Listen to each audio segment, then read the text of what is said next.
very difficult. We have all despaired at our loss over the past week, and only the strength of the message you gave us through your years of giving has afforded us the strength to move forward. There is a temptation to rush to canonize your memory. There is no need to do so. You stand tall enough as a human being of unique qualities, not to need to be seen as a saint. Indeed, to sanctify your memory would be to miss out on the very core of your being, your wonderfully mischievous sense of humor with a laugh that bent you double, your joy for life transmitted wherever you took your smile and the sparkle in those unforgettable eyes, your boundless energy which you could barely contain. But your greatest gift was your intuition, and it was a gift you used wisely. This is what underpinned all your other wonderful attributes. And if we look to analyze what it was about you that had such a wide appeal, we find it in your instinctive feel for what was really important in all our lives. Without your God-given sensitivity, we would be immersed in greater ignorance at the anguish of AIDS and HIV sufferers, the plight of the homeless, the isolation of lepers, the random destruction of landmines. Diana explained to me once that it was her innermost feelings of suffering that made it possible for her to connect with her constituency of the rejected. And here we come to another truth about her. For all the status, the glamour, the applause, Diana remained throughout a very insecure person at heart, almost childlike in her desire to do good for others so she could release herself from deep feelings of unworthiness, of which her eating disorders were merely a symptom. The world sensed this part of her character and cherished her for her vulnerability, whilst admiring her for her honesty.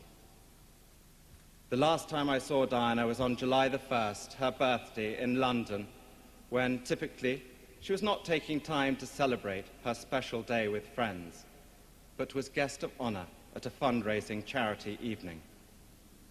She sparkled, of course, but I would rather cherish the days I spent with her in March, when she came to visit me and my children in our home in South Africa.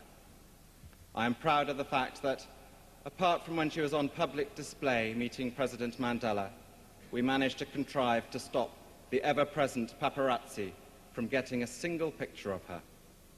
That meant a lot to her. These were days I will always treasure.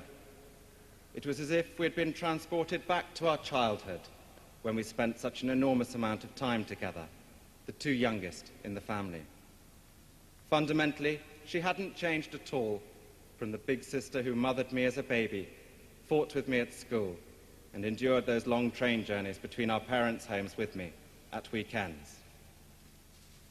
It is a tribute to her level-headedness and strength that despite the most bizarre life imaginable after her childhood, she remained intact, true to herself.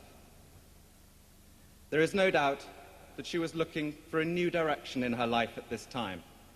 She talked endlessly of getting away from England, mainly because of the treatment that she received at the hands of the newspapers. I don't think she ever understood why her genuinely good intentions were sneered at by the media, why there appeared to be a permanent quest on their behalf to bring her down. It is baffling. My own and only explanation is that genuine goodness is threatening to those at the opposite end of the moral spectrum. It is a point to remember that of all the ironies about Diana, perhaps the greatest was this: a girl given the name of the ancient goddess of hunting was, in the end, the most hunted person of the modern age. She would want us today to pledge ourselves to protecting her beloved boys, William and Harry, from a similar fate. And I do this here, Diana, on your behalf. We will not allow them to suffer the anguish that used regularly to drive you to tearful despair. And beyond that, on behalf of your mother and sisters, I pledge that we, your blood family, will do all we can to continue the imaginative and loving way in which you are steering these two exceptional young men, so that their souls are not simply immersed by duty and tradition, but can sing openly as you planned. We fully respect the heritage into which they have both been born, and will always respect and encourage them in their royal role. But we, like you, recognize the need for them to experience as many different aspects of life as possible, to arm them spiritually and emotionally for the years ahead. I know you would have expected nothing less from us. William and Harry, we all care desperately for you today. We're all chewed up with sadness at the loss of a woman who wasn't even our mother. How great your suffering is, we cannot even imagine. I would like to end by thanking God for the small mercies he's shown us at this dreadful time, for taking Diana at her most beautiful and radiant, and when she had joy in her private life.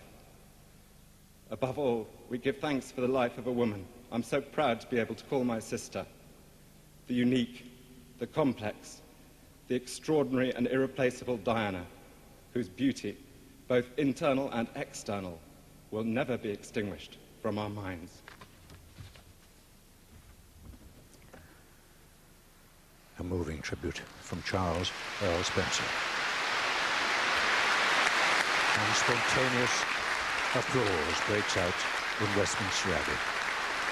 I've never heard that before, for a tribute.